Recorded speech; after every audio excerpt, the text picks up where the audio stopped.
limits if we're not careful, that we will begin to doubt not just ourselves but the God who can work and move in our lives. Do I have anybody who can go with me today? If you know that God has already spoken something in your life, if you are standing on the promises and walking in the principles, if you believe by faith that God can move mountains on your behalf, if you are trusting that he can very well speak to the storm that has been beating and battering you and tell you, storm, be still. If you believe that despite where you are today, that there are moments in your life when you have not only doubted yourself, but you have doubted the God that you serve. Do I have anybody in the house today that can say, Brother Pastor, I have gone through the routine of prayer.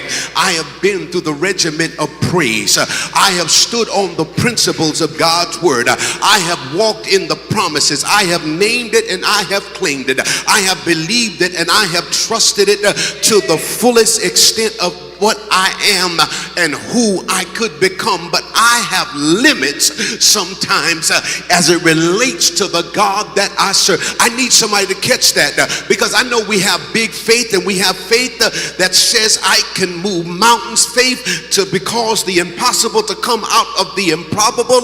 But the fact of the matter is I don't always have the faith that I name and say I have. Do I have somebody that's ever been shaken at your core? Somebody who has come here today and said, you know what, I didn't want to do it. I don't even know how I got there, but I slapped a limit on what I believed God could do. I went down on my knees and prayed, but I doubted that the outcome would come through. I believed and spoke it out loud, but in my heart of hearts, I didn't think it would happen in the season that I wanted it to happen.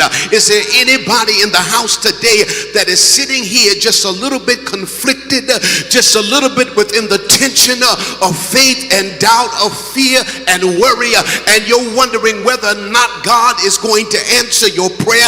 You're wondering whether or not God is going to come through as his word declares he can. You're wondering if your time has come, if your season has arrived, if your breakthrough is here, if your blessing is on the way. And I need somebody to understand, if God is in it, there is no limit.